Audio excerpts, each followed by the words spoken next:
Bueno, señores, muy buenas tardes. Justamente estábamos esperando unos 5 minutos para iniciar la conferencia.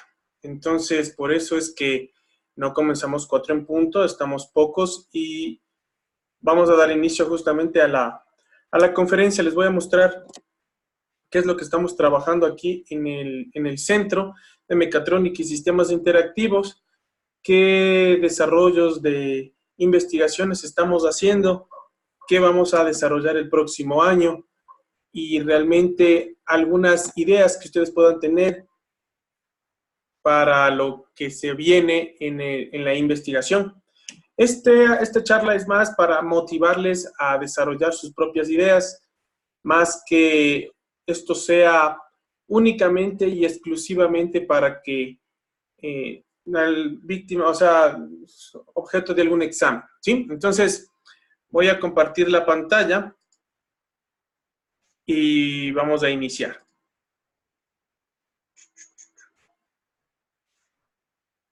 Vamos.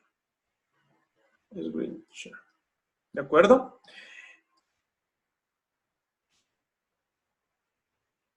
Perfecto. Entonces, yo, ya la mayoría que me conoce, yo soy César Guevara. Tengo mi doctorado en inteligencia artificial, mi maestría justamente en la Universidad Complutense de Madrid. Justamente mi carrera justamente voy a ponerle silencio. Mi carrera es justamente en la Universidad de las Fuerzas Armadas y más o menos lo que quiero es centrarnos en las investigaciones que estamos desarrollando en el año 2017, 2018 y ahora 2019 y qué es lo que vamos a trabajar como investigaciones dentro del Centro de Mecatrónica y Sistemas Interactivos en el cual dirijo aquí en la Universidad de Indoamérica. ¿De acuerdo? En sí, sí, entonces, ¿qué es lo que vamos a ver? Una pequeña introducción. Vamos a abordar lo que es los patrones de comportamiento dentro del mundo real. Vamos a ver los proyectos que se ha estado desarrollando, lo que es la detección de intrusos y detección de fugas de información.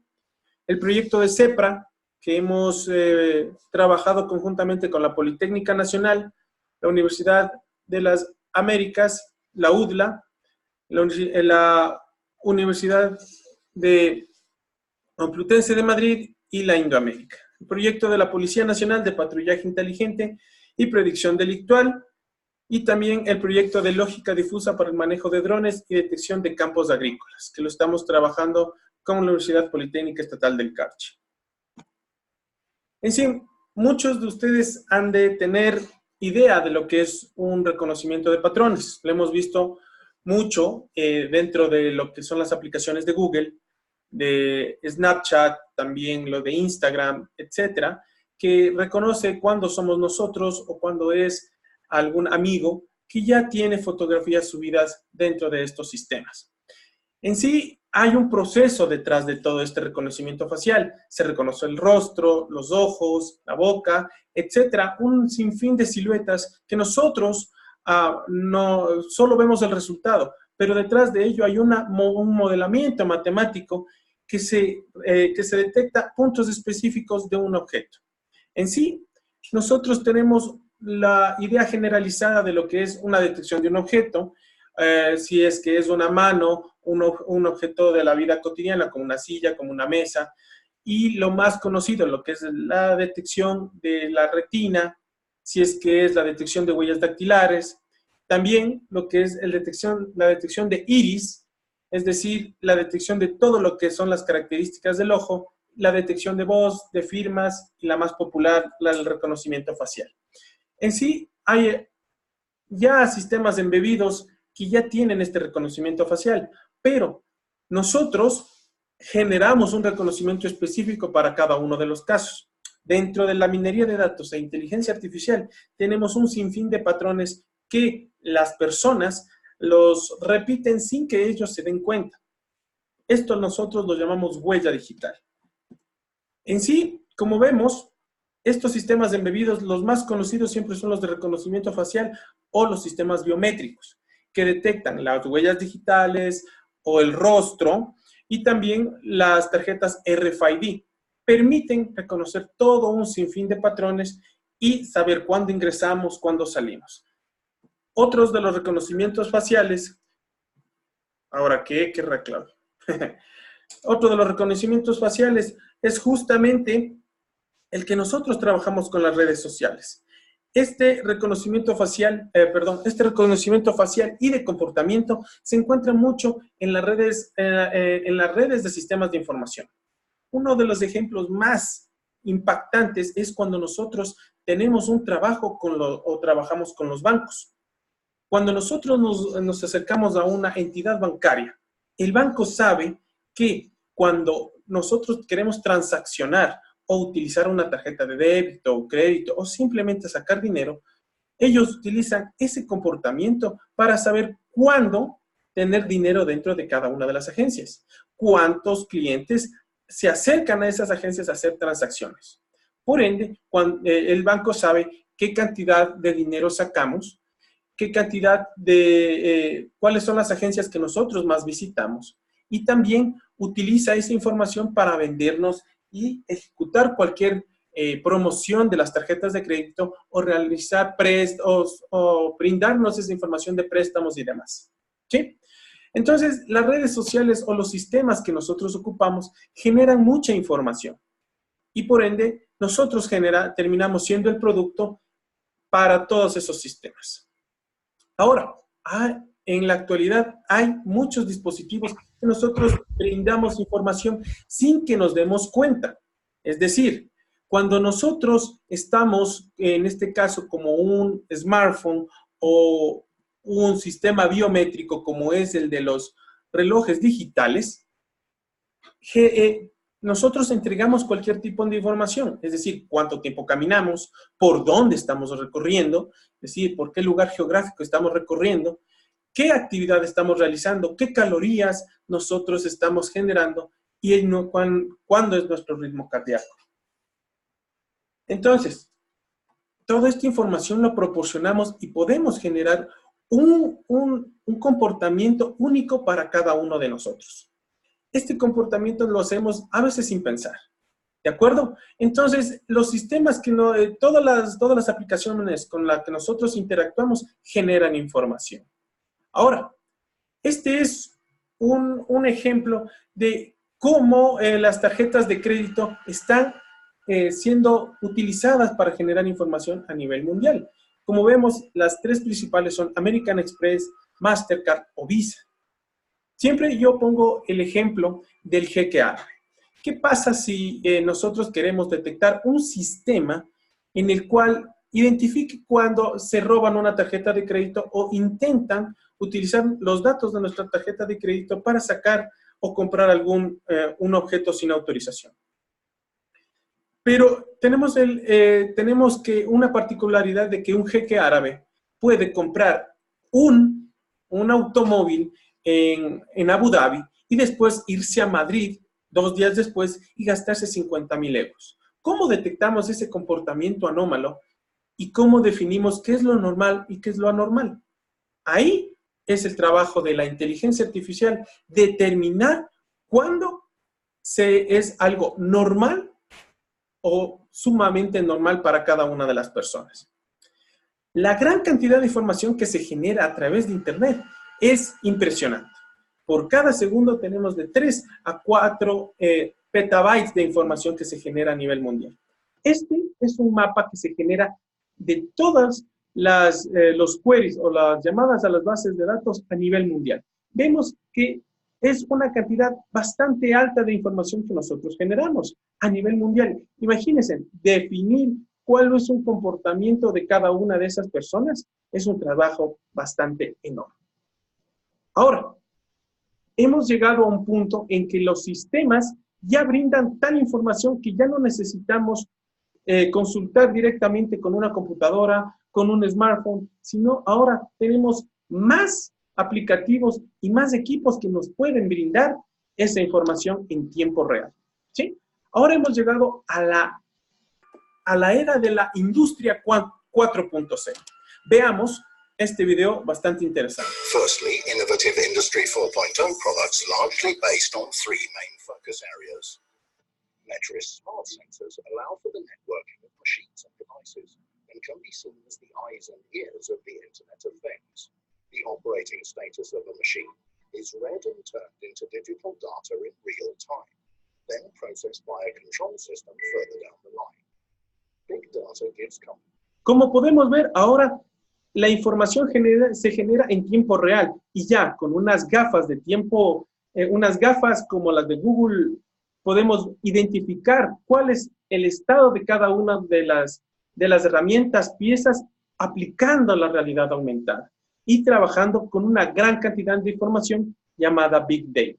También podemos hacer pedidos, diseños, sin necesidad de estar sentado en un ordenador o en una computadora. Esa gran cantidad de información ha mejorado el tiempo de respuesta para las industrias, porque se puede pedir cualquier pieza diseñada en el momento, simplemente para diseñar cualquier industria en un tiempo bastante reducido. Ahora, teniendo este contexto tan amplio de lo que es el análisis de información, la detección de patrones y lo que es la inteligencia artificial en un breve rasgos, les voy a presentar los proyectos en los que estamos trabajando, ¿sí? Actualmente, bueno, este proyecto de detección de intrusos y detección de fugas de información, yo lo he venido trabajando desde hace casi 8 a 10 años, ¿sí? Primero se trabajó con la empresa Macosa Coviscorp y posteriormente se vino desarrollando con la Presidencia de la República y en la maestría y doctorado se realizó varias publicaciones y con ello obtuve justamente el título de doctor en la Universidad Complutense de Madrid. Por el apoyo de la Presidencia de la República tuvimos acceso a información del anillo interministerial, en el cual fui justamente ideador en el año 2011, para desarrollar y obtener toda la cantidad de información de cerca de 12,000 servidores públicos, en el cual nosotros tuvimos el privilegio y el permiso de diseñar y analizar la información de estos sistemas. En sí, nosotros hemos visto en nuestro estudio, que el comportamiento de dos usuarios se va siendo cada vez mucho más dinámico a través del tiempo. Es decir, aquí tenemos un ejemplo de dos usuarios, pongámosle el número 18 y el número 6. Como vemos, aunque tengan el mismo cargo, realizan actividades bastante distintas en los mismos meses. Eso quiere decir que no podemos determinar un comportamiento general en el mismo cargo. Cargo, definámoslo como que tienen la misma responsabilidad dentro de una institución. Por ello, nosotros hemos desarrollado una estructura de base de datos que utiliza el acceso a cada uno de los sistemas, nosotros los llamamos login, y todas las tareas que se ha desarrollado dentro de ese sistema. Es decir, hemos generado una estructura bastante dinámica en el cual nosotros definimos lo que hace un usuario dentro de un sistema ejecutando comandos de forma consecutiva, ¿sí? Es decir, con esto definimos cuál es el comportamiento de cada uno de estos usuarios de una forma más dinámica. Bueno, este es un video ilustrativo de cómo funciona esta estructura y cómo vamos aplicando múltiples algoritmos, que uno de ellos es PageRank y el otro es el teorema de Bayes, que es el de probabilidad condicional. En este caso, nosotros utilizamos la información del día, de la hora y de la operación que ejecuta el usuario y generamos una secuencia de comandos durante el trabajo que realiza este usuario, ¿sí? Y generamos esta estructura de datos, que es única y exclusivamente para cada uno de los usuarios. Es decir, cada uno tiene su histórico y su comportamiento único. En este caso, aplicamos el teorema de PageRank, el rango de página, y el teorema de Bayes de probabilidad condicional. Con esto, nosotros detectamos cuál es el comportamiento normal y cuál es el comportamiento normal según los métodos que se vayan utilizando. Otro proyecto muy interesante es el que realizamos con la red seria, con las instituciones de la Politécnica Nacional, la UDLA y la Universidad Complutense y nosotros la Universidad de Indoamérica. Utilizamos el Kinect, es decir, la cámara del Xbox One, para determinar los puntos corporales y que los pacientes que necesiten realizar una rehabilitación después de una cirugía de cadera, lo hagan cómodamente desde su casa. ¿Por qué? Porque la cirugía de cadera es una cirugía extremadamente invasiva, pero movilizarse hacia la rehabilitación, hacia el hospital, puede causar más lesiones y al final conlleva una nueva cirugía de cadera o la rehabilitación es bastante dolorosa y mucho más larga. Este sistema lo reemplaza de alguna manera al fisioterapeuta y puede realizar cualquier ejercicio de fisioterapia en la comodidad de su casa. Y además puede atender masivamente a mucho más pacientes y de una forma mucho más económica. ¿Sí? Entonces, tengamos en cuenta que la cirugía de cadera es una cirugía bastante dolorosa y muy invasiva. La rehabilitación es bastante lenta y debe realizarse una variedad de ejercicios para que pueda tener una movilidad completa. En esto, uno de ellos son justamente la elevación de piernas, las caminatas, elevación de rodillas, movimiento de cadera, etc. Entonces, nosotros, sabiendo eso, utilizamos la cámara del Xbox One, llamada Kinect, para detectar los puntos corporales, utilizando ese esqueleto en 3 dimensiones, tanto X como Y, y el movimiento de la profundidad en el eje Z. Y de esta manera, identificar estos 25 puntos y saber cuándo realiza un ejercicio, cuándo realiza bien un ejercicio o mal cada uno de estos ejercicios de rehabilitación. En este caso, nosotros hacemos lo que es el ejercicio del paso lateral, tanto derecha como izquierda. Y también la elevación de rodilla, que lo podemos visualizar de una manera bastante clara utilizando el Kinect.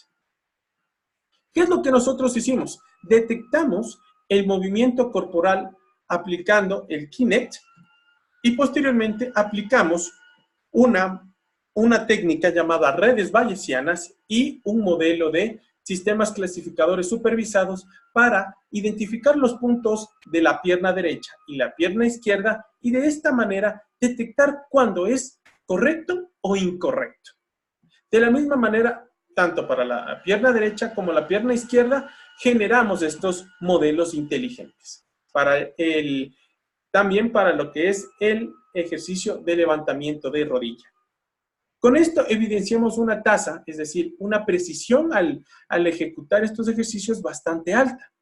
Como podemos ver, los problemas que estamos solucionando e investigando son de la sociedad y son aplicables en el área de las tecnologías.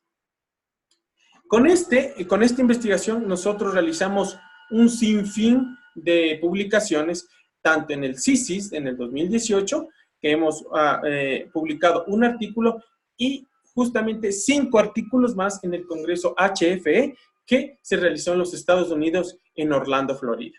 ¿Sí? En sí, vamos a ver una parte de cómo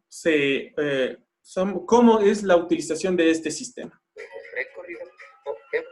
Como pueden ver, justamente el usuario se conecta al sistema e identifica cuándo está ejecutando de una manera correcta o incorrecta el sistema, ¿sí?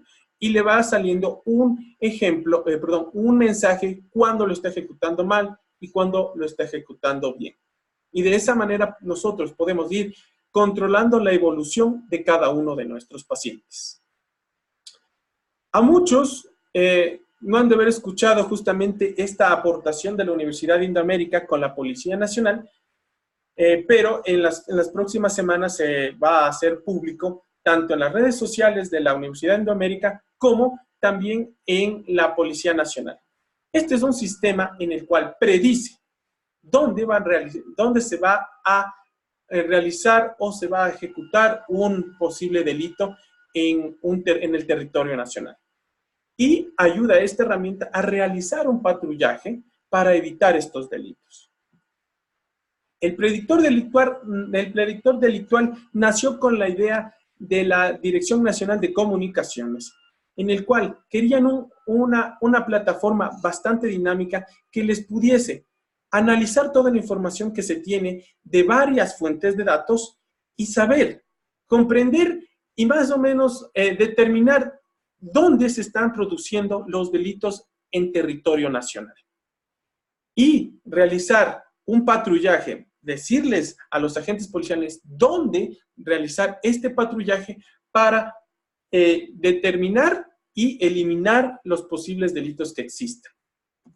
Esta aplicación trabaja con un sinfín de datos. Uno de ellos es el EQ911, el CIBNE3W, que es el sistema de la Policía Nacional, el sistema David, existe el sistema de la base de datos de la Fiscalía y de las propias UPC, es decir, de las unidades de policía comunitaria.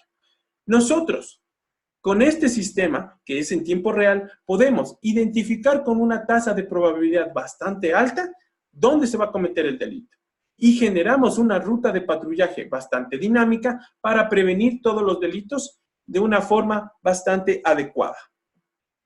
Con ello, nosotros podemos saber el detalle individual de cada uno de los delitos, saber en mapas de calor dónde se están concentrando los delitos en el territorio nacional y también identificar los perfiles de cada uno de los delincuentes más prolíficos de la zona. Este sistema fue presentado en la Noche de la Excelencia de la Policía Nacional. Veamos. Asesoren objetivamente la toma de decisiones estratégicas en los territorios de responsabilidad. La intervención del señor coronel de Policía del Estado Mayor, César Zapata Correa, quien nos brindará una mejor explicación sobre el proyecto Predictor Delictual. La Policía Nacional del Ecuador, en conjunto con la Universidad de Indoamérica, nos encontramos desarrollando una aplicación móvil sobre la cual se establecerá información espacial y temporal, permitiendo registrar, guiar y evaluar el patrullaje policial. Esta herramienta tecnológica permitirá prevenir estratégicamente el cometimiento de hechos delictivos, guiando al servidor policial por la ruta de patrullaje más óptima y eficiente hacia las áreas con problemas crónicos y puntos calientes. Para calcular la probabilidad estadística del delito, el sistema extraerá información automatizada de varias bases de datos como son del sistema David, del EQ911, del parte web, del CIBNE3W, de los datos generados por la propia UPC y del sistema de gestión policial. Este aplicativo está siendo diseñado de forma segura y amigable, ya que para acceder únicamente deberá ingresar el usuario y la contraseña del CIBNE3W. Una vez que se ingrese, el aplicativo permitirá visualizar mapas de concentración de delito, permitiendo la focalización de los problemas de inseguridad del sector, generar mapas de predicción delictual, es decir, graficar dónde existe una alta probabilidad de ocurrencia de delitos, buscando así la anticipación estratégica y prevención de estos eventos. Proporcionar una ruta eficiente que guíe el patrullaje a través de los puntos de predicción delictual, reforzando así los lugares con mayor índice delictivo. Navegar en mapas georreferenciados de los 7 delitos de mayor connotación del cuadro de mano integral, que permitirá identificar la concentración e impacto de dichos delitos, logrando de esta forma una distribución eficiente de los recursos de acuerdo a la demanda de cada uno de los sectores. Permitirá contrastar las incivilidades con los perfiles fijos que proporciona el EQ911, georreferenciando de esta manera los lugares que podrían generar violencia y delincuencia. Además, proporcionará un cronograma de los días y horas más conflictivas del territorio de responsabilidad, utilizando colorimetría que alerta los horarios en los cuales existe mayor riesgo de inseguridad en el sector. A medida que el servidor policial patrulla por su sector, el mapa también reflejará alertas de aquellas personas que registran antecedentes o que han cometido un delito o contravención en el lugar, es decir, identificará todos aquellos delincuentes prolíficos. El aplicativo además contará con un botón que alertará a las unidades policiales más cercanas en caso que se requiera de apoyo operativo. Como incentivo para el uso de este aplicativo, se implementará una barra que muestre al servidor policial los procedimientos policiales atendidos, eventos reportados durante su patrullaje y el tiempo y kilómetros recorridos. Es así que esta herramienta tecnológica permitirá comprender, organizar, desplegar, evaluar el servicio de vigilancia y patrullaje, anticipándonos al cometimiento de eventos delictivos, lo cual nos hará más efectivos y más eficientes en la lucha contra la violencia y la delincuencia. En este momento, doy paso al doctor César Guevara, funcionario de la Universidad Tecnológica Indoamérica. Adelante, César. Muchas gracias. En sí, como ven, este sistema ya está implementado a nivel nacional y las publicaciones que se han dado han sido justamente en 2 congresos internacionales en una revista científica de alto impacto. Ahora, también hemos trabajado mucho con equipos de drones. Hemos trabajado para tanto lo que son el sistemas de ciberdefensa, como también en el manejo de drones para detección de campos agrícolas. ¿De acuerdo? Nosotros sabemos que los drones tienen una gran capacidad para identificar una gran cantidad de territorio de una forma bastante sencilla. Entonces, nosotros aplicamos la lógica difusa, es decir, una técnica de inteligencia artificial para realizar estas rutas e identificar objetivos, ¿sí? Por medio de la cámara podemos determinar los cultivos de los que son, cuáles son los más factibles de sembrar, cuáles son los poco factibles, los que tienen más condiciones meteorológicas aceptables, las que tienen mucho más agua, las que tienen una cantidad de plagas mucho más baja, etc. ¿Sí? Como vemos justamente en las imágenes. En estas imágenes podemos ver una imagen térmica de un territorio en específico. Ahora, hemos obtenido, justamente nosotros aquí en la Universidad de Indoamérica, teníamos la idea de ingresar dentro del proyecto a un estudiante que maneja bastante bien los drones, llamado Santiago Uribe. Pero Santiago, utilizando este proyecto y su manejo de drones, ingresó a un concurso internacional que ya lo va ganando 2 años seguidos y realizó el siguiente concurso y lo ganó. ¿Sí? Veamos. Seguimos informando, 6 de la mañana con 53 minutos. Y le contamos una buena noticia. El ecuatoriano Santiago Uribe obtuvo el primer lugar en el Festival Internacional de Drones desarrollado en los Estados Unidos. Una producción en la que muestra la belleza de Mindo. Ubicado en la provincia de Pichincha, lo llevó a consagrarse como el ganador absoluto.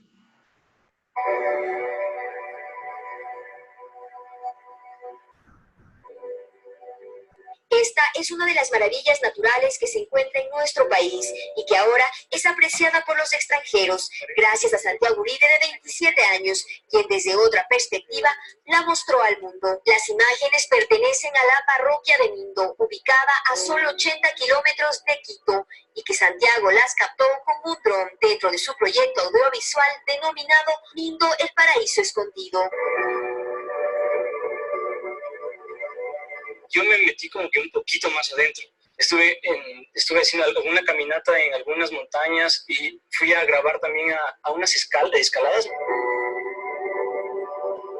Quien conoce este bosque queda realmente encantado con su vegetación variada y sus más de 500 especies de aves y 90 de mariposas. Y sí, eso fue lo que lo llevó a Santiago a hacerse acreedor del primer lugar del Drone Focus Film, un festival de videos realizado con drones en Dakota del Norte, Estados Unidos. Y el dron te da una nueva visión de las cosas, una nueva visión del mundo, y entonces las personas se enamoran como que de esa perspectiva. Fueron más de 1000 proyectos que se presentaron, de los cuales 45 fueron escogidos para el concurso. Un video que dura alrededor de 3 minutos y que no necesitó locución cautivó al jurado. Es que además en él se muestra la otra cara de Mingo, donde sobresalen los deportes extremos de la zona, sus ríos y cascadas.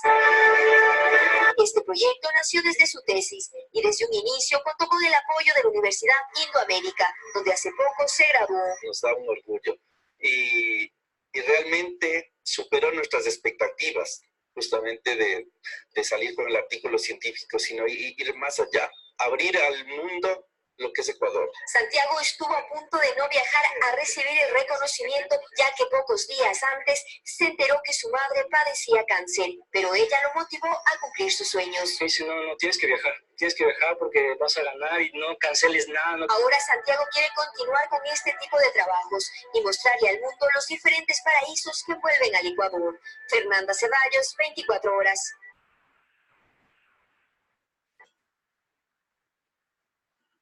Como ven, justamente el manejo de drones también nos puede llevar a la parte artística, como también en la parte tecnológica. Entonces, bueno, como conclusiones y trabajos futuros, ¿qué es lo que estamos trabajando o qué vamos a trabajar actualmente? ¿Qué vamos a trabajar actualmente en el Centro de Mecatrónica y Sistemas Interactivos? Estamos trabajando justamente en el desarrollo de un robot para realizar el desminado en la frontera sur del país.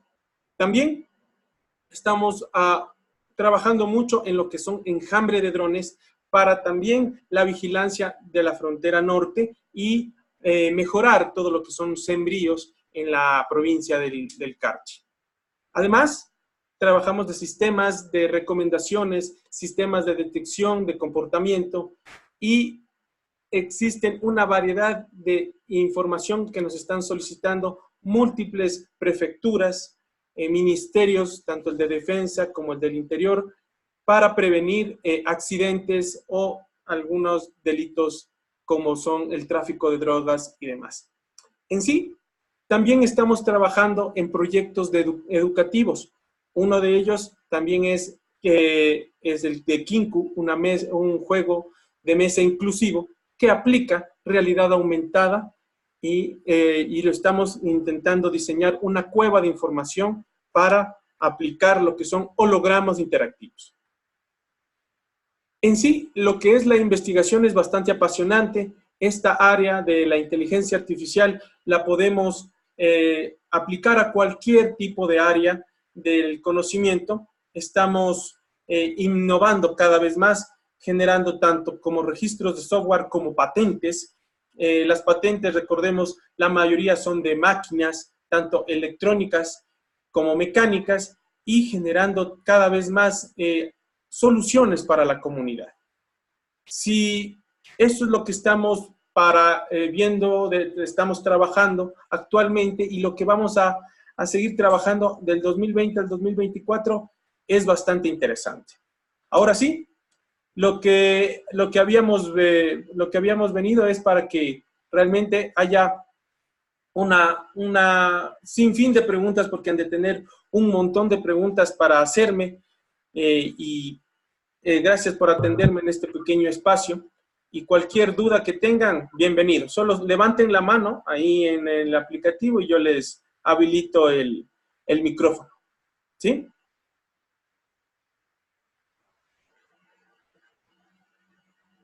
¿No hay ninguna pregunta? Ahora sí. A ver, dígame.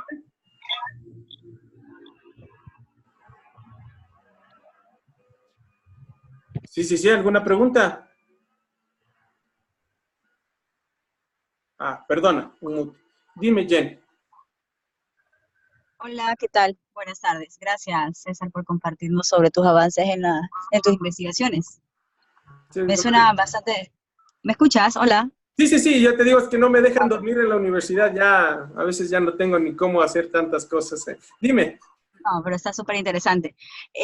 Sobre el trabajo con inteligencia artificial, ¿qué tipo de especialistas trabajan en ese proyecto? ¿Todos son del área informática bueno, aparte del área especializada, pero están tratando también especialistas. Me gustaría saber eso porque en los grupos de investigación siempre son, como tú sabes, heterogéneos, pero muchas veces quienes estudiamos el sistemas queremos solamente tener técnicos y no abrimos el espacio con otros especialistas que nos pueden incluso ayudar a mejorar lo que estamos realizando.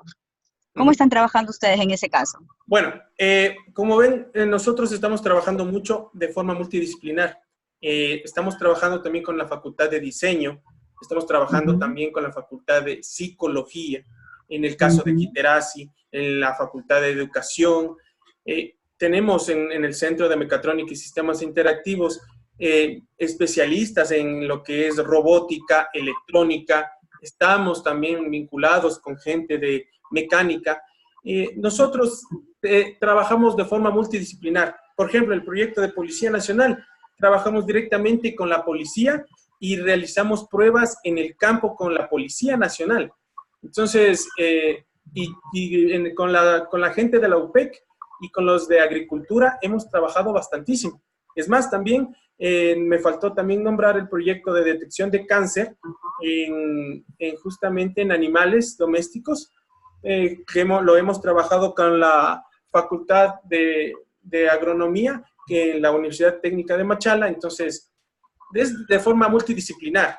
El objetivo es eso, dar soluciones a todas las disciplinas y trabajar conjuntamente para solventar problemas, porque la es transversal para todas las ciencias. Entonces, sí, hemos trabajado con un montón de gente de todas las áreas y gracias a Dios hemos tenido un buen resultado. Ok, gracias. A ver. Jofre, cállale. Jofre, ¿sí me escucha? Un mute ahí. Jofre. Yo tengo varias dudas, más que nada sobre los dos proyectos finales que usted mencionó, el del enjambre de drones y de desactivación de minas. ¿Cuáles son los patrones que se analizan ahí? Porque, bueno, para el del Sistema Nacional de la Policía, pues he comprendido que la base de datos que se analizó es la de los TC y la me parece que del Registro Nacional. Pero, ¿cuáles son los patrones que se pueden analizar dentro del desminado y del enjambre de drones? Eso igual. Bueno, alguien está con el perrito, yo no sé. Bueno, primero, bueno, lo de la Policía Nacional, vamos a... perdón. Lo de la Policía Nacional no fueron una base de datos, fueron 5 bases de datos de forma conjunta. Pero el del drones es bastante sencillo. Nosotros lo que hacemos es, con los drones, hacemos unas imágenes espectrales para identificar justamente las placas metálicas que existen en un terreno en una profundidad máxima de 25 centímetros. Entonces, identificamos con las imágenes justamente dónde se encuentran posibles partes de metal en el campo, ¿de acuerdo? En el suelo. Si pasan de los 25 centímetros, no son consideradas un riesgo. Entonces, si son de un tamaño adecuado, por ejemplo, yo recuerdo que era 25 de diámetro, ¿sí? 25 centímetros a 30 centímetros de diámetro era una mina. Y al identificar ese patrón, nosotros ya sabíamos a ciencia cierta dónde enviar a la gente para realizar el desminado y no arriesgar las vidas de la gente, de los militares del desminado, para con una máquina detectora de metales meterles sin saber dónde están cada una de las minas. Entonces, con los drones, las imágenes, el análisis de imágenes, podemos saber dónde están cada una de esas minas y posteriormente realizar el desarmado de ellas. ¿Sí? ¿Y usted es el de los perros? ¿Quién, yo? No, yo no. Bueno. En sí, eso es lo único que nosotros trabajamos. El análisis de las imágenes, muchas veces el análisis el análisis de los datos que nosotros contenemos. Y determinamos el patrón según las características que nos hayan dado, en este caso, el Ministerio de Defensa. ¿Me decía algo de la colonia de drones también? ¿O el enjambre de drones? Sí, sobre el enjambre de drones, ¿cuál sería el propósito específico? ¿Y cómo funciona un enjambre de drones? Porque yo he visto... El enjambre de drones Drones de manera independiente. Pero... Ya, el enjambre de drones es exactamente igual como un enjambre de avispas o de abejas. Lo que hace es que siempre tiene una reina que se localiza en el centro de toda la comuna y realizan tareas exclusivas tanto para alimentación como para defensa. En el enjambre de drones nosotros tenemos a la reina, en el cual es el centro de todos los drones y realizan una tarea en específico. Por ejemplo, si nosotros vamos a hacer la vigilancia de la frontera norte con Colombia, el dron del centro siempre va a ser equidistante, va a tener la misma distancia con respecto a los demás drones. Y una fotografía de un pedazo de terreno tomada por un dron va a ser, digamos, de unos 10 metros cuadrados, pero de un enjambre de drones va a ser de 10, serían de 100 metros cuadrados. Entonces, cada uno cubre un área específica del terreno, realiza una tarea en específica y conjuntamente realizan una fotografía mucho más grande del terreno que estamos analizando. También, con esa fotografía, también nosotros, con las cámaras que tiene cada uno de los drones, podemos detectar el rostro de las personas que están realizando el tráfico con la frontera norte o realizar una detección de los pasos que están utilizando los migrantes o a veces los narcotraficantes para realizar este tráfico. El enjambre es simplemente utilizar la misma idea evolutiva o la misma idea biológica de las hormigas y de las abejas para trabajar conjuntamente. Si se mueve el centro, se mueven todos los drones para realizar una tarea en específico. Y eso es lo que estamos actualmente trabajando. Súper interesante, doctor. Una pregunta más, disculpe que... Claro, no, tranquilo. El proceso de desminado, una vez detectadas las minas, se hace de manera artesanal, es decir, ¿un técnico va al lugar in situ a realizar la desactivación de minas? ¿O existe algún proyecto en desarrollo en el que se haga pues automáticamente con algún, bueno, a lo mejor de manera remota? Nosotros solo llegamos al análisis. De lo que yo sé, porque justamente mis compañeros son los que realizan el desminado, depende del terreno, utilizan una máquina o una persona con todo el equipo, son 22 kilos de equipo para el desminado. Entonces, nosotros solo llegamos a la parte del análisis del terreno. No llegamos a desarrollar una máquina o desarrollar algo para el desminado. Eso ya sería, no nos han solicitado esa parte, pero sí es interesante que si es que nosotros pudiésemos saber todo el procedimiento del desminado, también generar un equipo para que pueda realizar esa tarea de una forma mucho más automática y previniendo cualquier accidente que exista. ¿Sí? Listo, doctor. Muchísimas gracias. No, gracias a usted. Vamos con Galo. Lower hand. Un mute. ¿Sí? Buenas tardes. Buenas tardes, doctor. ¿Cómo le va? Le saluda Galo López. ¿Cómo le va, Galo? La consulta que tengo es sobre el programa que ustedes tienen para revisar lo de las minas que tiene todo eso. ¿Se podría utilizar también para revisar las partes revisar terrenos que sean habilitados donde en caso de un desastre poder evacuar a todas las personas? No, esa parte de la evacuación no la entendí. O sea, supongamos, usted dice que los sensores o los que están utilizando para el rastreo de las minas, ustedes lo efectuaban dentro de un rango de 25 centímetros, algo así, le entendí. Las bombas son, las minas son más o menos de este tamaño, de 25 a 35, depende de la carga explosiva que tengan. Son más o menos de 5 a 10 centímetros de ancho. Entonces, cuando pasa el dron, lo que hace es, eso es una cámara especial que detecta justamente de una imagen hiperespectral a 25 centímetros debajo del suelo. Esas fotografías las realizamos con los drones y nosotros analizamos esas fotografías y después pasamos un algoritmo que detecta justamente esta silueta de las bombas y nos dice, aquí existe un pedazo de metal con estas características, en este punto hay una bomba. Ya, en esa parte, utilizando esa tecnología, se podría, supongamos, encontrar otro tipo de patrones para poder determinar qué zonas de terreno no son, o sea, son hábiles en caso de que haya un desastre natural, en esas zonas poder evacuar a todas las personas. Claro, debería, claro que sí. Debería ser un algoritmo diferente y otra Simplemente, tecnología.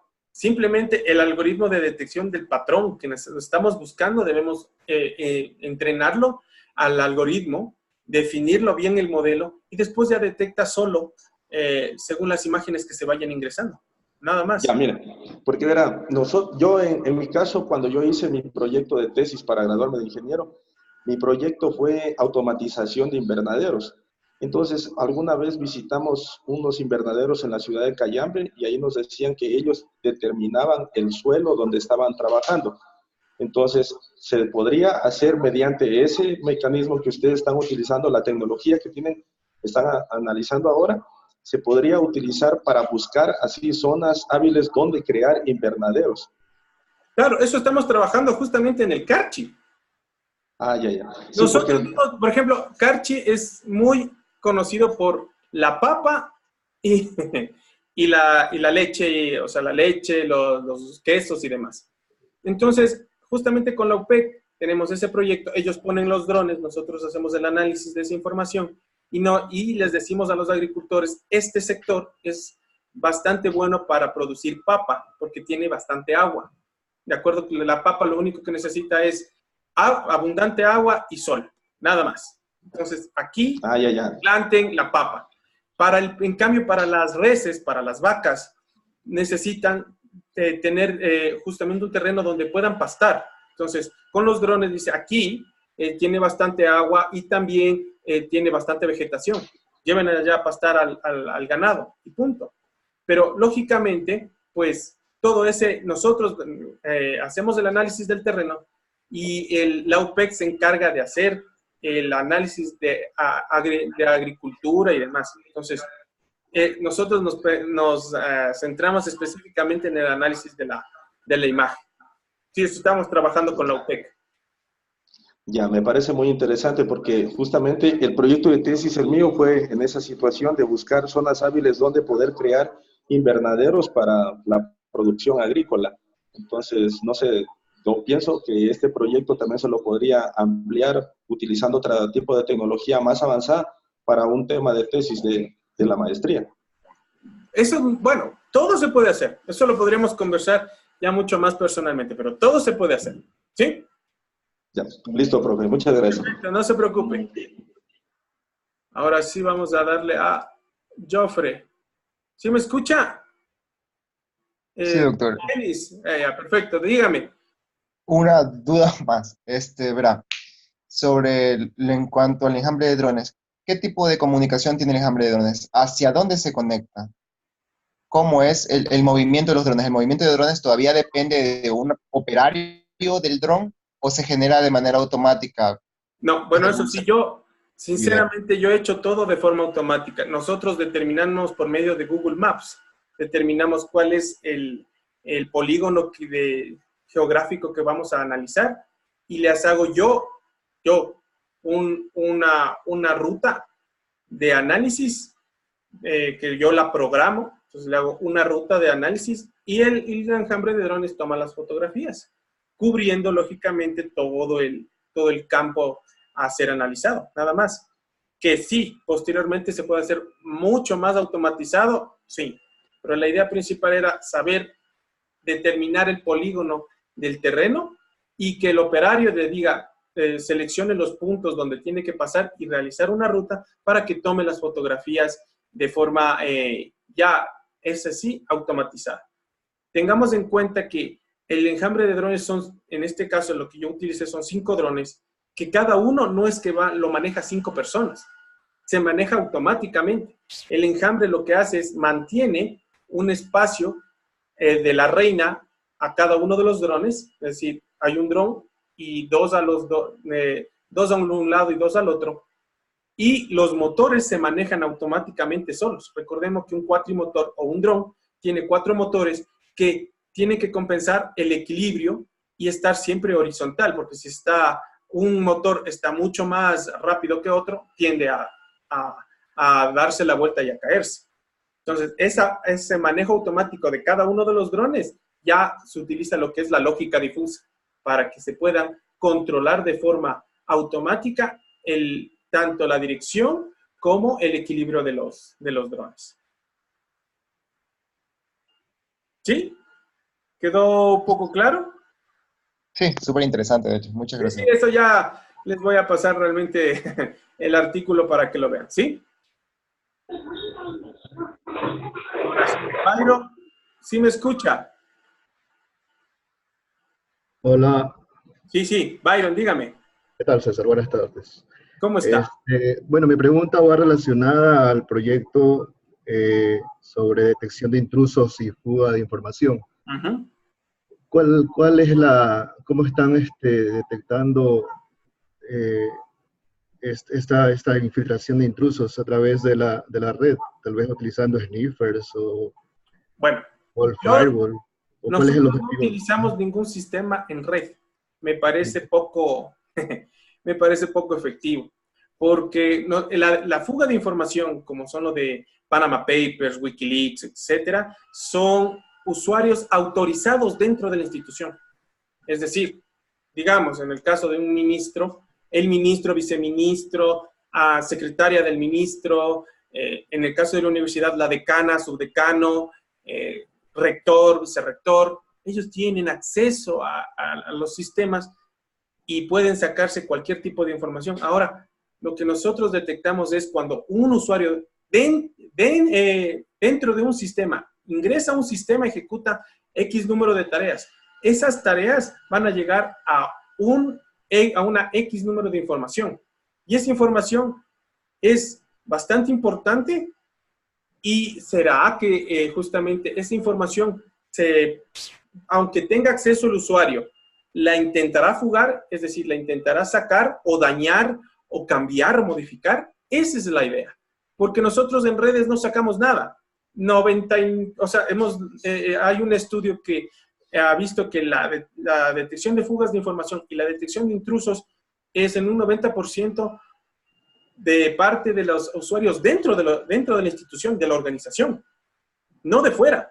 Los hackers casi no atacan. Realmente atacarán en un 5%, pero los que tienen acceso a los sistemas son los que más fugan información, más dañan los sistemas o la misma data, son los que más dañan esa información o más se benefician de esa información porque la obtienen.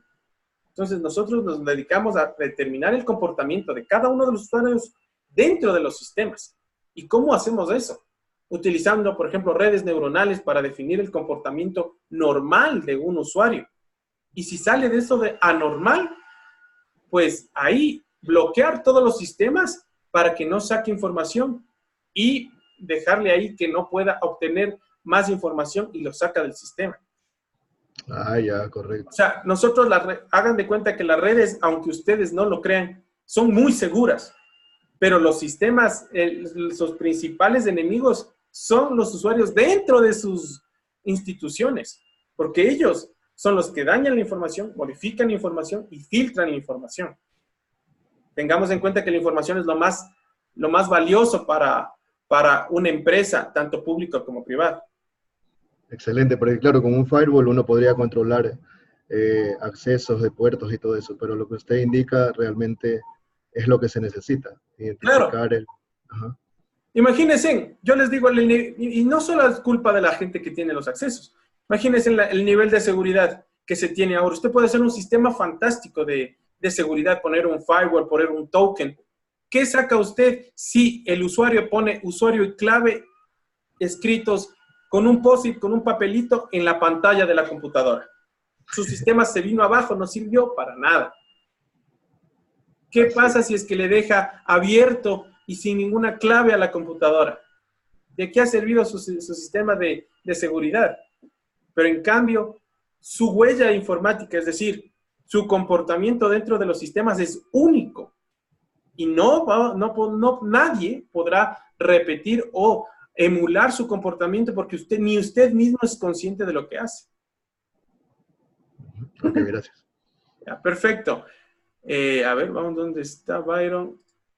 Jonathan. Ay, ¿dónde profe, está? ¿Sí? ¿Se escucha? Sí, le escucho. ¿Usted? Buenas tardes, profe. Una pregunta que yo tenía en base, una pregunta general. En cuanto al desarrollo de tanto de los prototipos, el que más bueno e interesante me pareció es el de la Policía Nacional, y quería saber cómo está conformado el equipo de desarrollo, si tal vez utilizaron alguna metodología, qué tipo de infraestructura están manejando para este tipo de proyectos, infraestructura tecnológica.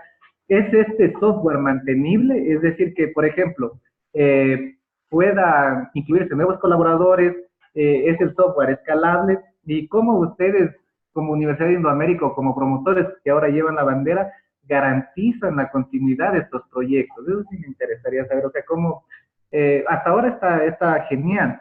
¿Y qué pasaría si luego quieren mejorarle, incluir actualizaciones, aumentar el equipo, o mejor aún, digamos, replicarlo en otro país? ¿Cómo sería esta continuidad? Bueno, en sí, nosotros pues, lideramos el proyecto de desarrollo con la Dirección Nacional de Comunicaciones de la Policía Nacional. Todo el sistema se hizo desde cero, desde el backend al frontend, es decir, desde lo que está en el servidor hasta la aplicación móvil. Nosotros sí, no le puedo dar mucho detalle cómo está estructurado, pero se realizó primero con la metodología Scrum, o sea, es decir, lo más ágil posible. Posteriormente utilizamos una base de datos MySQL, ¿sí? Libre. El lenguaje de programación del backend, es decir, de la programación del servidor, está en Java y PHP. Entonces, hicimos una arquitectura orientada a servicios, y la parte de todo lo que es el aplicativo justamente en un sistema para sistema operativo Android. Ahora lo estamos pues diseñando para multiplataforma, que sea también para iOS. Entonces, la arquitectura siempre es en N capas. Si nosotros necesitamos hacer un cambio, simplemente hacemos el cambio en la base de datos en una librería y el aplicativo es exactamente igual. Y el mantenimiento de la aplicación, nosotros simplemente subimos la última versión al Google Play y todos los usuarios automáticamente, al ver una nueva versión del sistema, se actualizarán, y solo se actualizarán 2 que 3 librerías, y si es que es alguna cosa de la interfase, se actualizará 5 megabytes del aplicativo. En sí, ustedes lo pueden encontrar en Google Play, pero no podrán acceder al sistema porque necesitan las credenciales de la Policía Nacional. Entonces sí lo hemos visto. E implementarlo en otro país, lo estamos implementando. Increíblemente, este costo de este sistema, la Universidad de Indoamérica donó $1,5 millones. Es el costo de valor de este sistema. Y la Policía Nacional con el Ministerio del Interior lo está intentando donar para la Policía de Colombia. Entonces, imagínense, esto ya va a ir escalable justamente a nuestro hermano colombiano. ¿Ya ven? Profe, una última consulta, aprovechando lo que hablamos la última clase virtual. El tema de la patente de este software está patentado, ¿quién tiene los derechos de autor? ¿Cómo ha manejado ese tema? Nosotros, bueno, patentes solo son para máquinas y para maquinaria mecánica electrónica. Nosotros el software se registra, ¿de acuerdo? Ya está registrado, justamente. El software está registrado como productores, la Universidad de Indoamérica y la Comandancia de la Policía Nacional. Y también autores intelectuales, justamente el equipo de la DINACOM, de la Dirección Nacional de Comunicaciones, y mi persona de la Universidad de Indoamérica. Entonces, nosotros ya nos registramos como derechos de autor. Justamente salió el registro la anterior semana. Entonces, ya hemos pues registrado esto en la Secretaría de Propiedad Intelectual. Entonces, ya, y como les dije, es bastante sencillo y cuesta $20, pero en cambio salvaguardan mucho todo su trabajo que han realizado en el desarrollo de este software. Bueno, eso, profe. Bueno, esas eran mis dudas. Muchísimas gracias y adelante.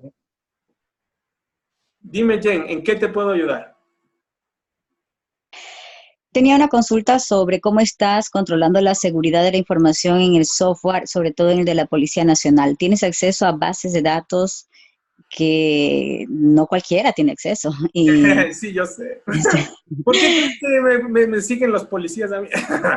debes estar bien resguardado, me imagino, porque tienes en tu poder gran información.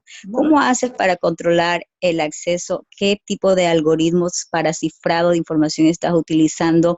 ¿Cómo haces para el control incluso de la creación? Bueno, sé que son preguntas un poco especiales, pero quisiera que nos ayudes porque eso nos daría luces para luego nosotros saber qué es lo que se está utilizando actualmente. Si estás trabajando con un cifrado diferente en la llave primaria, en la llave secundaria, ¿cómo estás haciendo esa parte? Por favor, coméntanos. Perfecto, verás. Nosotros estamos para la transmisión de datos, estamos utilizando, bueno, esto lo copiamos de alguna forma de lo de Coviscore.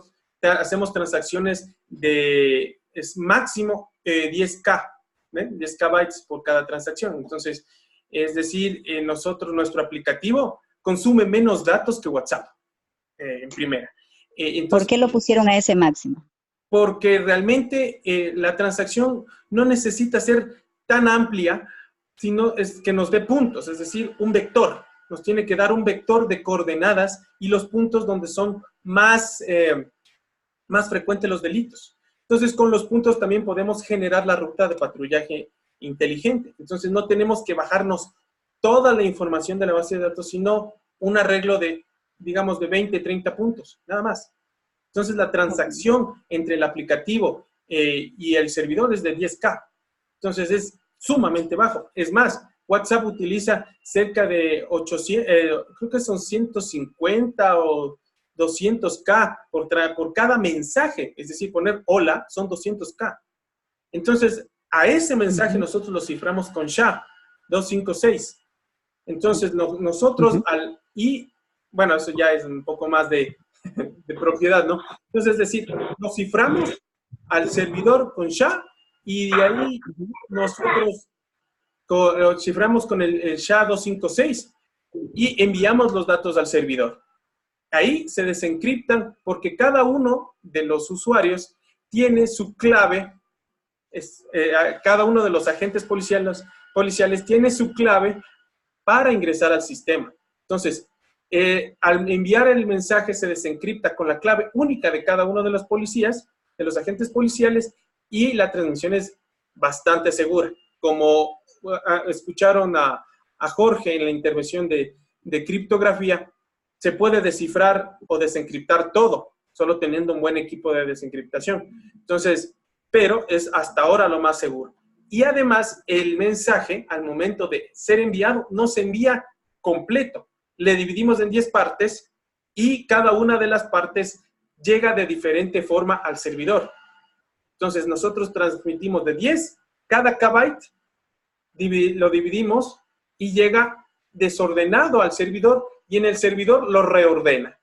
Entonces, si algún atacante intercepta alguno de los paquetes, ese paquete no tendrá toda la información y si lo llega a desencriptar, tendrá una décima parte de la información y al llegar al servidor tendrá que rearmarse en un módulo específico y después desencriptarse para llegar y ejecutar cualquier consulta o alguna actividad que tenga en el servidor. Entonces, es bastante seguro hasta el punto de vista que nosotros hemos visto que SHA es bastante seguro y esta nueva implementación de división de paquetes nos hace un poquito más seguro, pero nada es 100% confiable.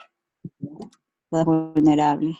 Sí, y a ti a lo mejor desde la Policía Nacional te exigieron algo relacionado a la seguridad, pruebas, resultados de esas pruebas, las predicciones en este caso. Bueno, son varias preguntas que te tengo ahora. Lo de que te decía, si te pidieron algunas pruebas y evidencia de las pruebas que hiciste para el nivel de seguridad que implementaron. Y por otro lado, en el momento de utilizar la inteligencia artificial y estar entrenando tus algoritmos, ellos te brindaron los servidores, usaste un servidor externo para hacer este tipo de trabajo. Bueno, primero, te voy a contestar sobre el cifrado. Nosotros hicimos para probar nuevamente el SHA, aunque el SHA ya está mucho más que probado. Igual hicimos unas pruebas de estrés al módulo de encriptación y de los casi 2 días enteros de que se hizo pruebas, no hubo ningún intento de filtrado ni nada. Entonces, lo bueno de eso es que se hizo con pruebas con software específico para ello y lo hicieron dentro de la Policía Nacional. Entonces, todo esto se realizó el año pasado y la implementación se fue en este año. Entonces, todas las pruebas de estrés se realizaron justamente el año pasado y lo dividimos en módulos. El módulo específicamente de seguridad lo probamos justamente de forma aparte para no perder la información en momento de pruebas. Entonces, no hubo ningún tipo de inconveniente y además, pues ya teníamos una historia también, ya se tiene muchos artículos publicados con Shadow 5.6, entonces no es problema. Ahora, el entrenamiento de los algoritmos, el acceso a la información. Nosotros, es decir, yo, porque no hay nadie más de la Universidad de Indoamérica, me dieron un conjunto de datos de la Policía Nacional justamente de 4 años, pero sin la información de quién eran los delincuentes. Entonces, yo entrené, modelé, desarrollé el modelo matemático tanto para identificar los puntos más peligrosos de una zona, de un subcircuito. Generé también pues, la ruta de patrullaje y la predicción polinómica. Y eso, justamente ya con el algoritmo hecho, con el modelo hecho, lo fuimos y lo implementamos en la Policía Nacional. Ahora, este modelo, como es creciente, se va entrenando cada 2 semanas el modelo, ¿sí? Es decir, este modelo no es nosotros lo entrenamos y se queda así para toda la vida, sino cada 2 semanas se va nuevamente reentrenando el algoritmo para que sea cada vez más dinámico. Por ende, nosotros la ruta que tenemos este mes no va a ser exactamente igual a la ruta que vamos a tener el próximo mes, porque nosotros tenemos días, horas, y circuitos y subcircuitos. Entonces, las rutas van a ir cambiando y va a haber más delitos o van a ir desplazándose los delitos, porque si nosotros realizamos un patrullaje por este sector, los delincuentes lo que hacen es hacer como el efecto matamoscas. Pasa por ahí el policía y se abren justamente a sectores aledaños. Entonces nosotros, y se cometen delitos en estos 2 sectores. Lo que se hace es, como la información es de las UPC, de la Unidad Policial Comunitario, el algoritmo se reentrena cada 2 semanas y va realizando el patrullaje por estos 2 sectores que se han vuelto nuevamente peligrosos. Entonces, los algoritmos que nosotros utilizamos no son nada secretos, son ecuaciones polinómicas de 6º grado para la predicción, la aplicación de clúster K-means para la detección de los centroides, de dónde se están ingresando o dónde se están acumulando todos el conjunto de delitos, y con ello generamos estos 20 o 30 puntos en el territorio y generamos una ruta de patrullaje utilizando colonia de hormigas y el algoritmo de John Dijkstra, es decir, la ruta más corta para realizar esa ruta de patrullaje inteligente. Entonces, no es para mi punto de vista, no fue tan complicado, pero sí el desarrollo sí fue bastante extenso. Y tener acceso a alguien que no es de la institución fue una odisea terrible, porque ahora ya me tienen confianza, antes no. Entonces, tener acceso de toda la gente, su récord policial y demás, era bastante delicado. Pero ya terminamos. Ok, gracias. ¿Alguien más, chicos, alguna pregunta? Lo que sí, como han visto, la aplicación de la tecnología puede darse en cualquier área. Tanto la educativa, que ahora es bastante de moda, la educación inclusiva, las técnicas de inteligencia artificial pueden ser aplicables y también cualquier tipo de tecnología. Entonces, nuestro trabajo como futuros investigadores o como investigadores ya que han estado con una gran trayectoria, es solucionar cualquier problema que exista utilizando cualquier medio como el medio tecnológico y de esa forma mejorar a la sociedad y aportar algo a la parte investigativa. En esto, pues, Jofre, a ver. Dígame, Jofre, ¿alguna pregunta, no? Ah, no, perdón, Dani me está preguntando. Un mute. Doctor, buenas tardes. Sí, Dani. ¿Me escucha? Sí, claro. Doctor, una consultita. ¿Cómo hacen en este caso para el tema de las imágenes? ¿Las descargan directamente o cómo las hacen, digamos, en este caso para el análisis, ¿no? ¿De qué imágenes? De las imágenes que va tomando, en este caso, el dron, ¿no? Ah, no. Nosotros lo que hacemos es, en eso, cada sector, es lo que digo, nosotros tenemos un conjunto de drones que van volando y cuando ya llega a un punto que yo le determiné que tiene que llegar, llega este. Correcto. Toma la fotografía, pero no solo toma una, sino toma 10. Entonces toma 10 fotografías, cada uno de los drones. Lógicamente cada uno tiene su espacio y conjuntamente después la unimos para tener una fotografía de 100%. Ya en este caso de 50 por 50, porque solo tenemos 5 drones. Entonces, de 50 por 50. Y de esa manera nosotros analizamos esa fotografía, la que tiene mejor calidad, porque seamos sinceros, los drones no se quedan 100% quietos.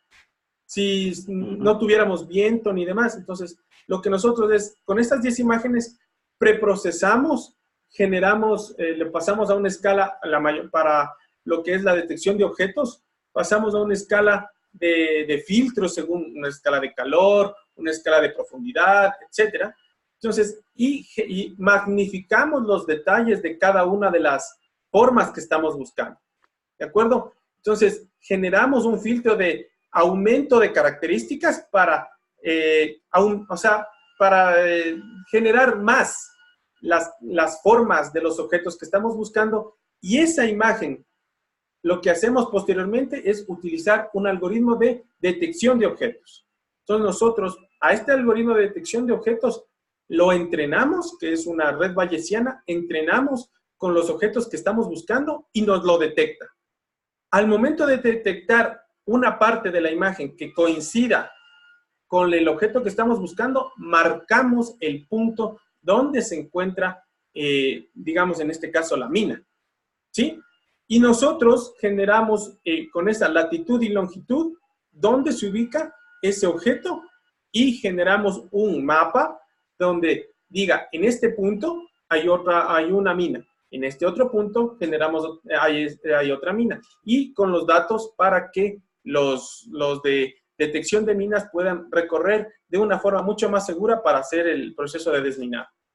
Pero no es solo tomar la foto y ya está. No. Hacemos todo un proceso que parece sencillo, pero es bastante largo. Para cada fotografía de cada 50 o 100 metros nos demoramos 2 semanas.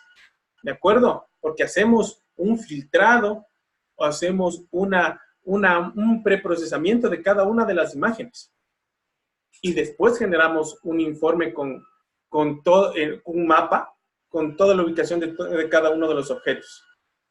Entonces, es un proceso largo, que lo vamos a automatizar, se automatizará, se va a automatizar de forma futura, porque eso conlleva mucha programación y nosotros solo estamos por este momento centrados en la investigación, ¿sí? No en desarrollar en el momento del software, que sí se puede hacer, pero en este momento no lo estamos generando. Eso lo van a hacer posteriormente la Facultad de Sistemas de la Universidad Politécnica Estatal del Carchi. Ellos lo harán porque es proyecto de ellos y nosotros somos colaboradores, y en mi caso yo soy el director del proyecto de investigación de la UPEC, aunque soy de la Indoamérica, porque ahí están mis 2 doctorandos también. No, listo, doctor, muchas gracias. Perfecto. No se preocupe, hasta luego. Byron, otra vez, vamos a ver, Byron. ¿Sí me escucha, Byron, o no? Hola, sí. César, solamente una pregunta muy puntual. Los drones que están utilizando, ¿qué drones son? ¿Tienen la cámara que tienen esos drones, viene ya incorporada o le ponen una cámara especial? La cámara, o sea, para la detección de minas es una cámara especial que justamente nos presta la Universidad Politécnica del Litoral. Es una cámara especial detectar, ellos lo utilizan mucho para detectar minerales con los drones. Entonces, es una cámara especial que detecta la profundidad, metales en profundidad hasta de 1 metro. Pero nosotros sabemos que para una mina, pues, tanto de 1 metro no explota y no hace daño. Entonces dicen que los expertos, ¿no? Entendidos, yo de desminado no sé nada. Entonces lo que hacen es enterrarlo máximo a una profundidad de 25 centímetros como máximo. ¿Sí? Entonces, como máximo, lo normal es que esté al ras del suelo. Entonces esa cámara, que tiene unas características bastante específicas, se la adapta al dron.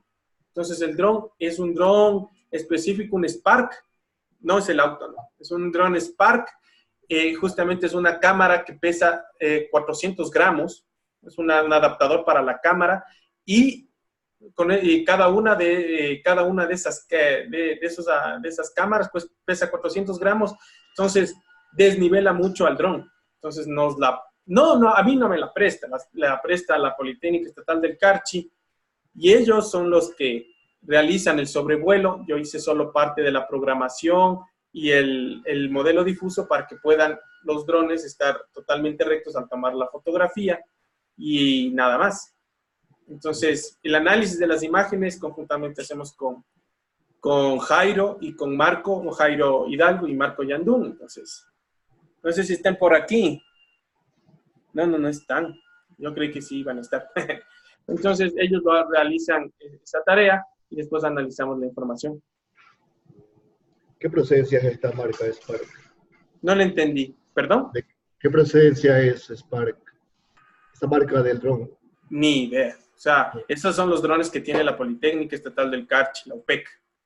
¿De qué procedencia? Características específicas de cada uno de los drones, lo sé de forma general. Son drones justamente de 15 kilos que soportan máximo hasta 2 kilos de peso adicional, máximo.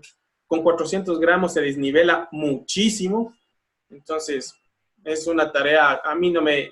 Yo punto de vista de, como yo no soy mucho de hardware, entonces son funcionales, nada más, pero debe haber unos mejores, ¿de acuerdo? Entonces son los que tienen acceso ellos a... Y creo que también son prestados, no son dueños de la UPEC, también son prestados. Ok, gracias. No se preocupe. Byron Miguel, mute la huerja. Hola. Sí, dígame, Miguel. Doctor, ¿cómo está? Muy bueno. Doctor, una pregunta. ¿Qué modelo predictivo puedo utilizar para detectar plagas, digamos, en el cultivo de café, utilizando los drones? Depende de los datos. Ahí sí no le puedo decir, utilice esto. Depende mucho de los datos. ¿Qué información?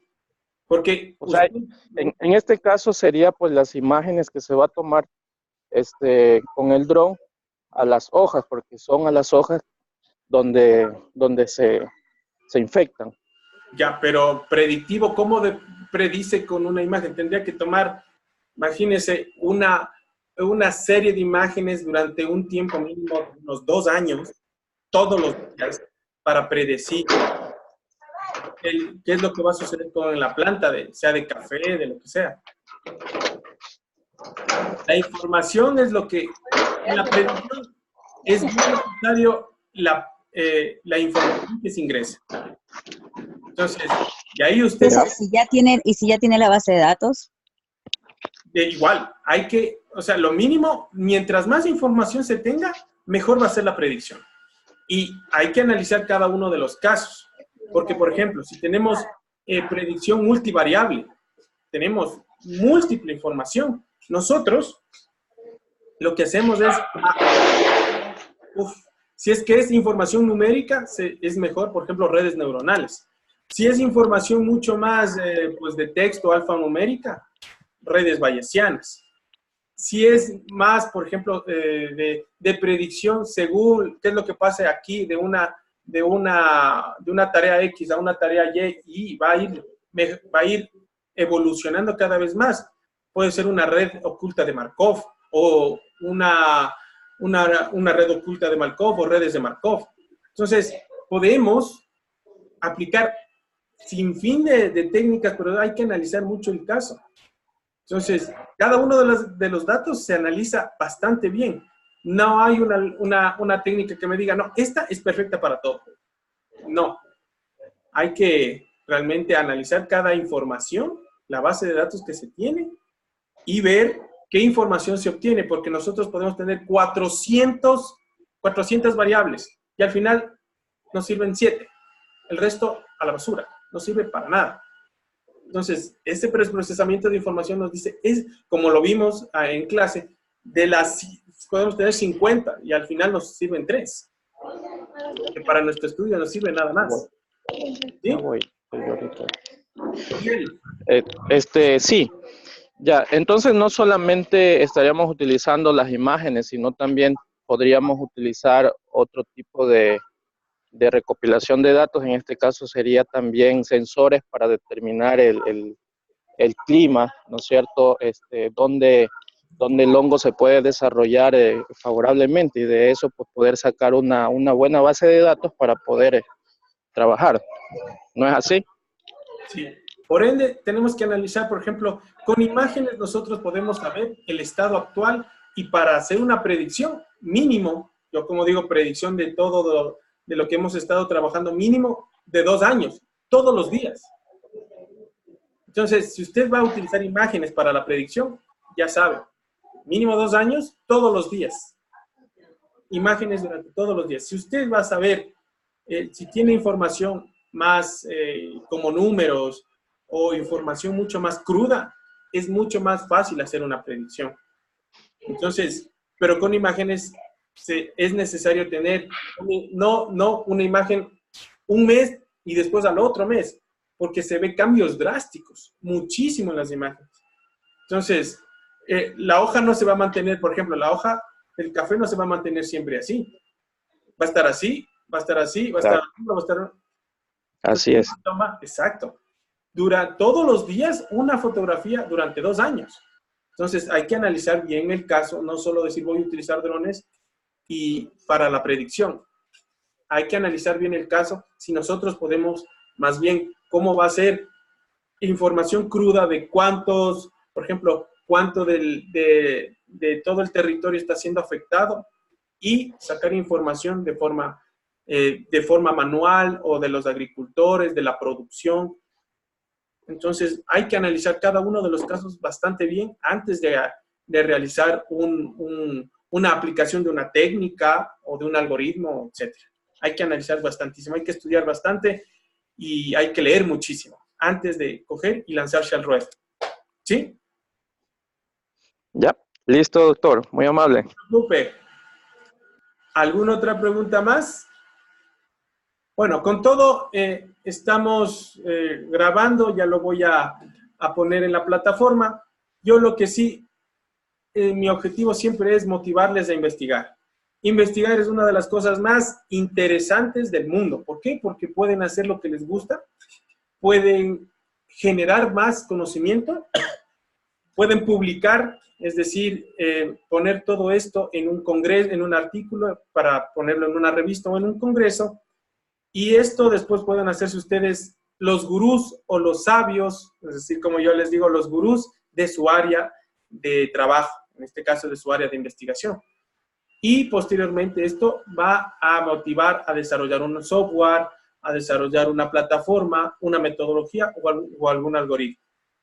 Entonces esto beneficia a la sociedad y por ende tanto a la universidad y al mismo Ecuador nos va a beneficiar ya no estar utilizando tecnología de fuera. En esto, por ejemplo, estamos intentando trabajarlo con algunos doctorandos, ¿sí? Justamente estaba conectado, Carlos Borja está generando un nuevo modelo de aprendizaje aplicando realidad aumentada para los niños que están olvidándose de los libros. Entonces, utiliza un modelo editorial aplicando realidad aumentada. Entonces, los libros ya no solo utilizar un celular para que se ejecute un videíto y ya, o se muestre un dibujo y ya, sino también generar una cueva de información utilizando una cueva de información para que el niño interactúe de mejor manera con su entorno y con el libro. Entonces, pueden generar pues todo lo que son hologramas y el niño tocar el holograma y moverlo.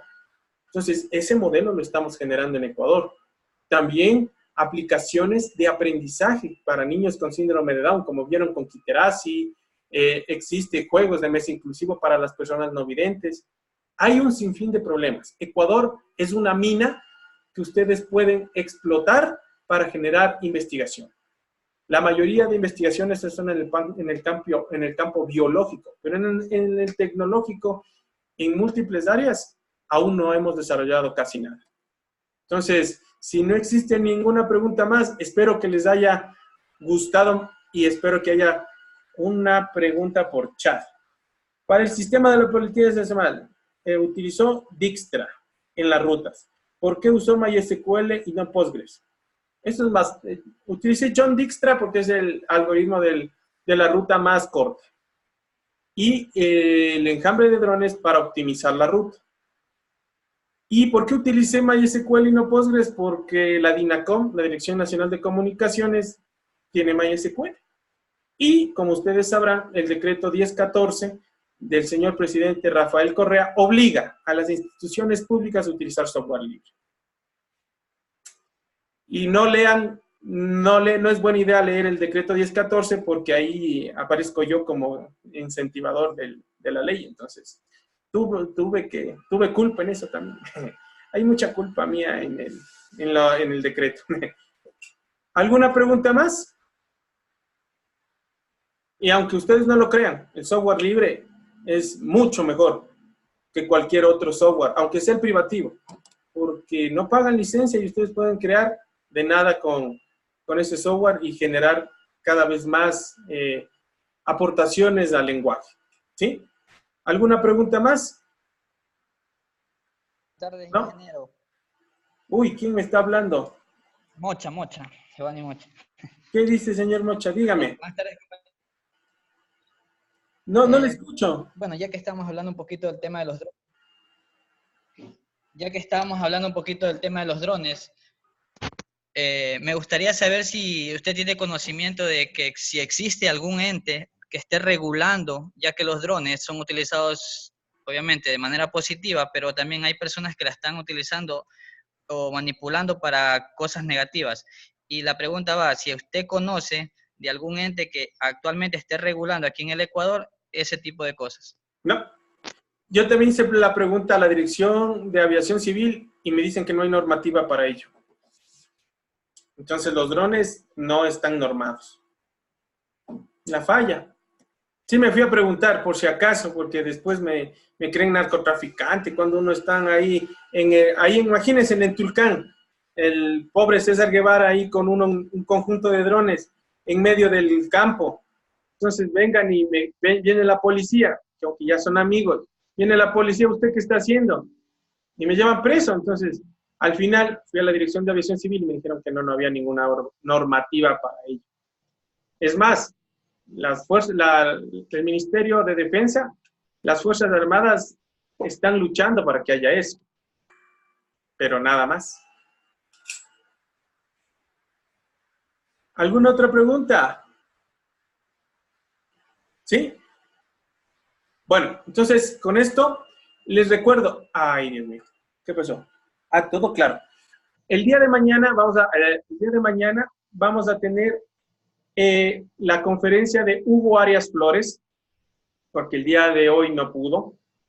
Justamente tuvo una reunión con el rectorado y Cancillería, entonces tuvo una reunión. Pero el día de mañana tendremos una conferencia con Hugo, que es el editor de la revista Ciencia América, y nos explicará el proceso editorial de una revista científica Latindex. Y también consejos de qué hacer y qué no hacer al momento de enviar nuestros trabajos. ¿Qué es lo que se fija un editor?